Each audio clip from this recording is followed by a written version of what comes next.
2 sets of tyres, 2 rides. One set, bomb-proof, pretty cheap.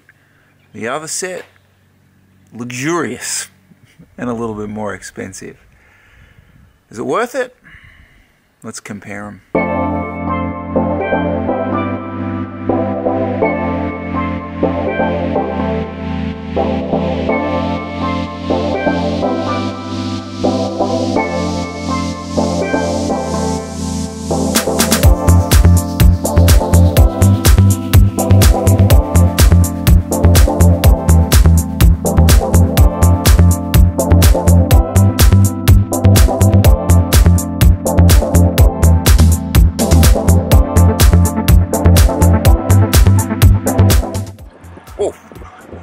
Massive tyre buzz I'm on at the moment, isn't it? Well, anyway, like a lot of you guys, right, I go through these phases of, oh, I'm just going to get some bomb-proof, bulletproof, I'm hardcore, I don't care. And then the next minute, oh, I just want some supple, beautiful race tyres. You know, I've got this lovely bike. I might as well be riding on a lovely set of tyres. And especially in a country or part of the country where you don't need winter tyres, right? Like, we're not riding through snow. So you can pretty much just ride whatever you want all year. But then I'm kind of thinking, like, is there really any difference? Before I get outrageously snotty going up Berry Mountain, I just thought I should mention I'm running the Maxxis Refuge 25 mils. We'll break it down into some different elements, but a lot of this is just going to be subjective opinions. That's what you've come to love from this, right? Not scientific, subjective opinions. Right, let's go up a horrible berg. Yeah, it's a horror.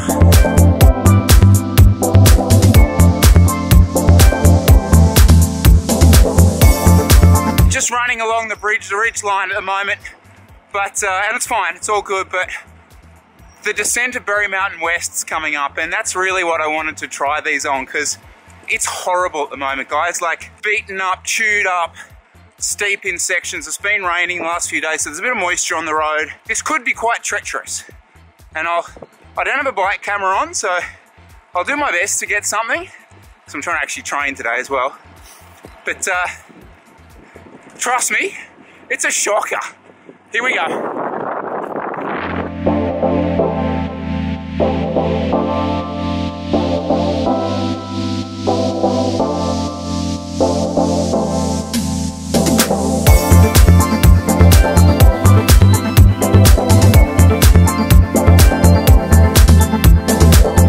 So why would you get like relatively cheap, heavy, supposedly harsh tyres? Well, the obvious one is puncture protection and just reliability. For me, that's huge. That's why I run a frame pump. I have to get home. I'm not making that call. So anything that kind of makes that more of a certainty is obviously something that more beneficial. But like anything, it's a curve, isn't it? The other reason is definitely financial. I mean, these things last forever. They do. Like, I've been running these for over a year. God, there's no nicks or cuts on them. They just keep going. And I think there's a third one that no one talks about. This is definitely amongst a certain type of cyclist. It's that kind of, you know, look at me, I'm just running absolute bomb-proof tyres and I'm still gonna smash you. It's a thing. It's a thing. Don't deny it.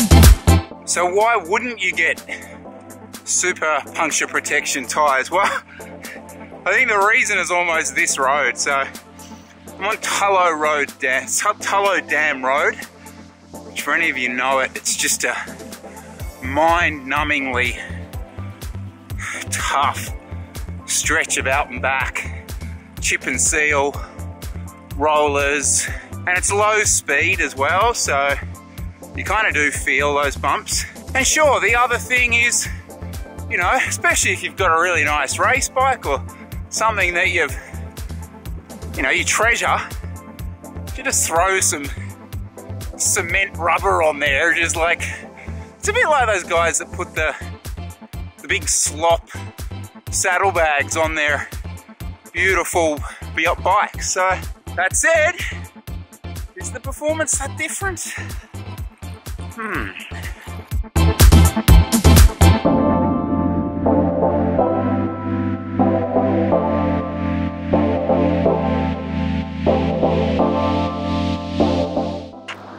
The vlog has been here, believe it or not. Let's see if we can find that video.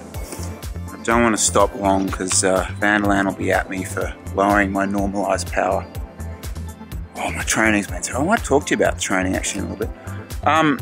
Actually, another takeaway I just was thinking about there is I reckon a big part of this is actually what riding you do. Now, not specifically the types of roads. I mean, that's obvious, but do you ride in big bunches,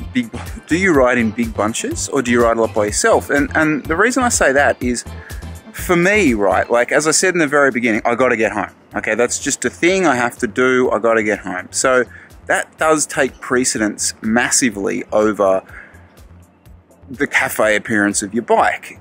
Whereas if you're riding with your mates a lot more, you know, on the weekend, that kind of thing, there's probably a few spare canisters going around. I mean, obviously don't run your tyres thin bare and be that guy the whole time. But for me, obviously, I've got the advantage of... Okay, and this brings up another point. I have race wheels, okay? So for me, I just put the race wheels on and immediately it's like, all right, race day. It's kind of that law of diminishing returns. Like if you run the full spec, the full race spec all week, all weekend, and then you turn up to race day, it's a bit like you got nowhere to go. Kind of nice to have that little 1% to throw on if you need to. Especially like if you've got a big event coming up, then sure, go and put the good ones on. Like it's funny, you look at these tyres, they're a year old. 10,000 Ks maybe? But they don't have a cut on them. I'll probably get a flat now on the way home. Beautiful. What's not beautiful is the climb out of here. Now there was a massive goanna as I came down, like huge. Do I do an effort on the way back up, or do I vlog on the way up and get footage of the goanna? Or do I try and do both? I try and do both.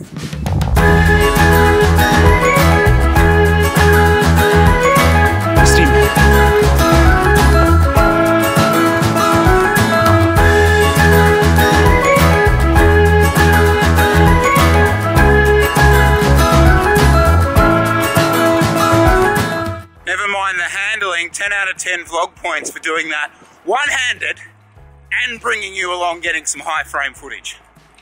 That's 10 out of 10. So is that.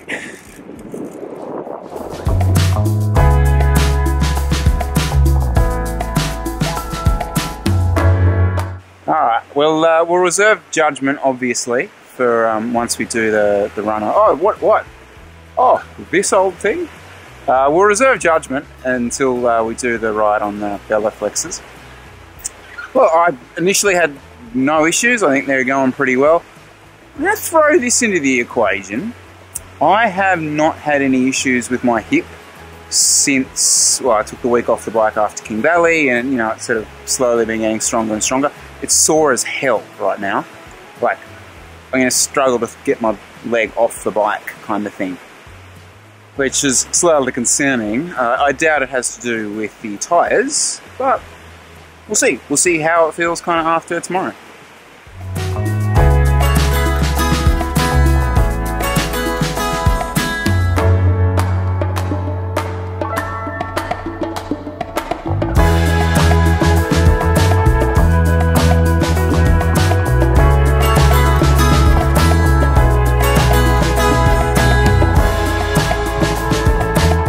Good morning and welcome to a bright and sunny day 2.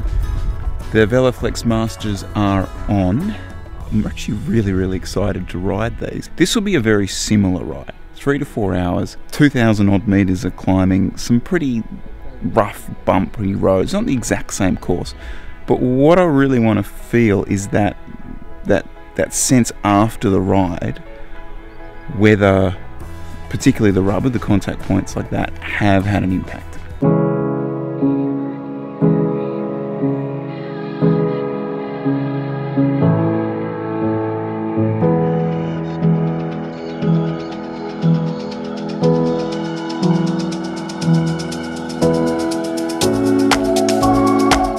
I say about vlogging with a headwind? If you're riding along and you want to talk to someone and you have to talk a bit like that, don't bother. Give me a bit more of time to think about it anyway. I was lost in the woods, under dust, and the fairies found me.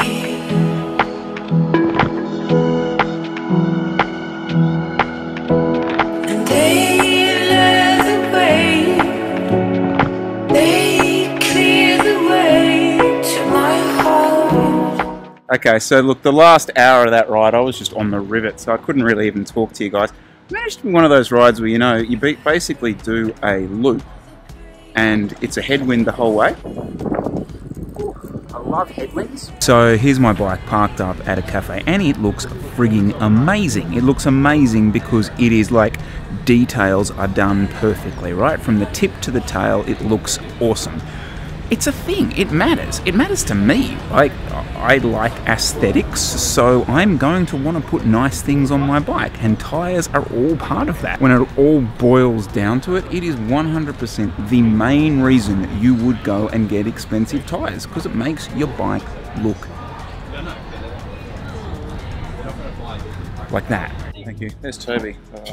That was our secret guest today. How good does the bike look? There is something about those tyres, isn't there?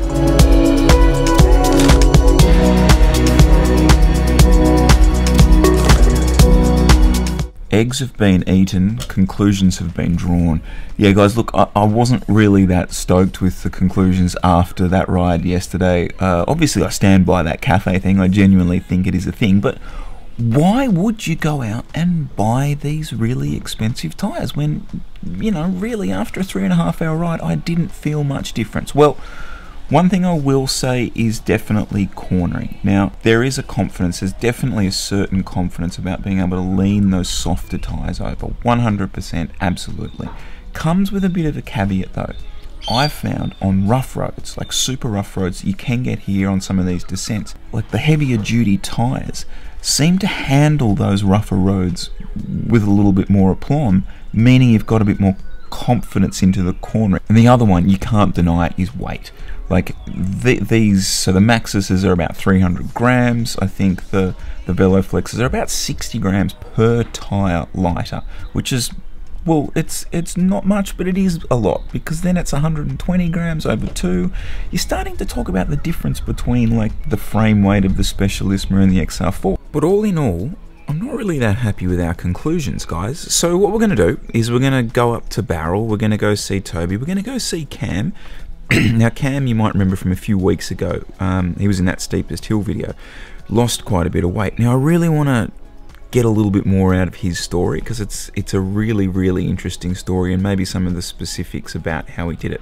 We'll kind of tie in a little bit about the tyres as well, because I'd like to get their feedback, and also as my sort of feedback goes on. I'll be back on the Veloflexes today. A few other odds and ends of people up that way, so we might see if we can catch up with them. Does mean we have to go to Barrel though.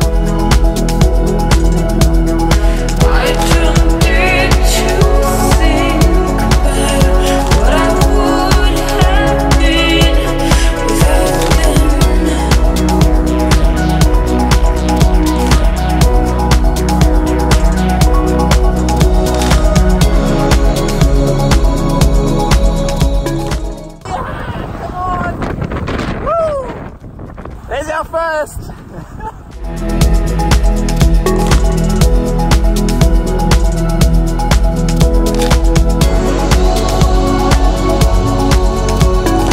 Found some more friends.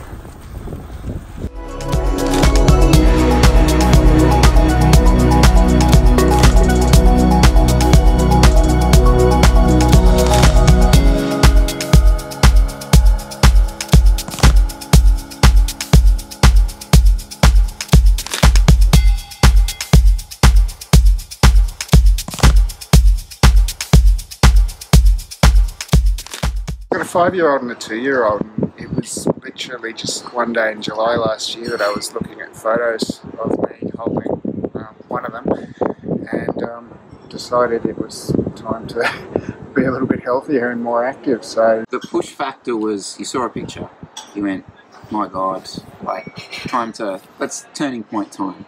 So what did you do? If you had to sort of say there were 3 steps to it or something. And don't feel like you have to toe the party line, if that makes sense. The majority of it was through diet, what most doctors would recommend against, and I was on one of those OptiFast, very low calorie diets for the first month. I lost about 20 kilos in the first 3.5 weeks on that, and that was recommended to me really as a motivational kick that it was doable. And I mean, obviously if you go from 130 to 112, you've got a lot more energy even though you're not eating, just because you're so much more mobile. And so that was sort of the motivation to keep going with it. So once I got down to about 110, I started eating healthily but more normally, and brought some exercise and cycling into it, and from there it just went further and further, really. So that first step was a dramatic weight loss. Yeah.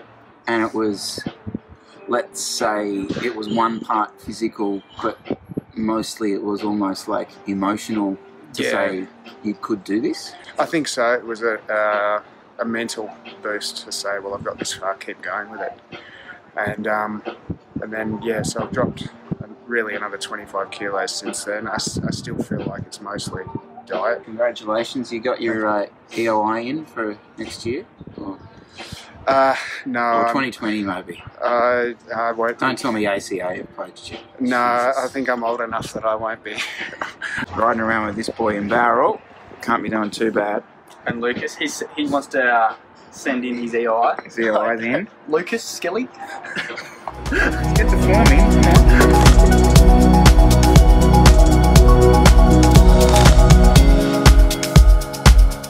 Food thing is like a subject that I don't like talking about because I reckon it's a recipe for disaster, giving people dietary advice.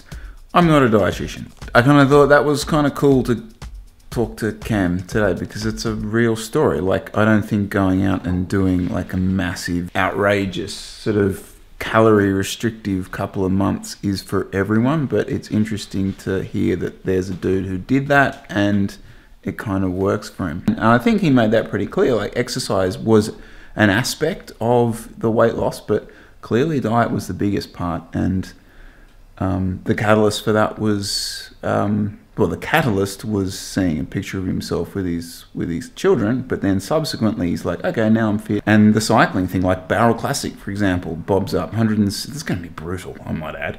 But 170 Ks, and he only gets around that if he keeps the weight down and stays fit, which means you got to keep the weight down and stay fit. I think that's a point. Hospitality is just next level in these parts, isn't it? Watering it so it grows into a...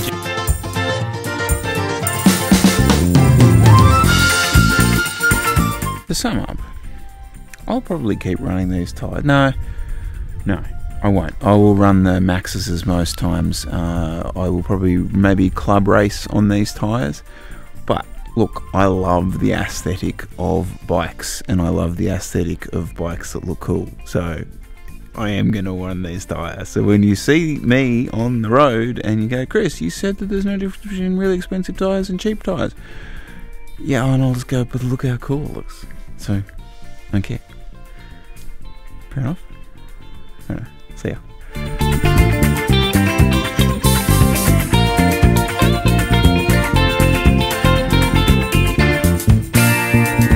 This will be then the route back into Barrel, will it? Pardon? This will be the route back into Barrel in the Classic? So they come out this way and then we return the same way. And then there's a cool little hill at the end called Where that we go up. And actually, Shane Miller has the KOM up there on the return side.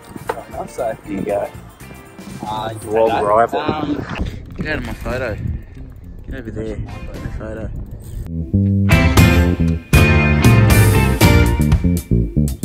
Thank you, sir. Enjoyed that.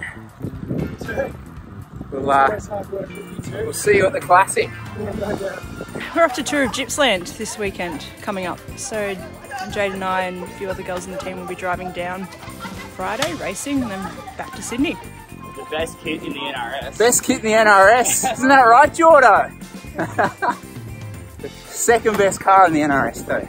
Right, Jace has joined us as well. We should do a rim brake versus disc brake, Jace? No? Not today? I reckon the countervail technology Countervail. the rim brake. Yeah.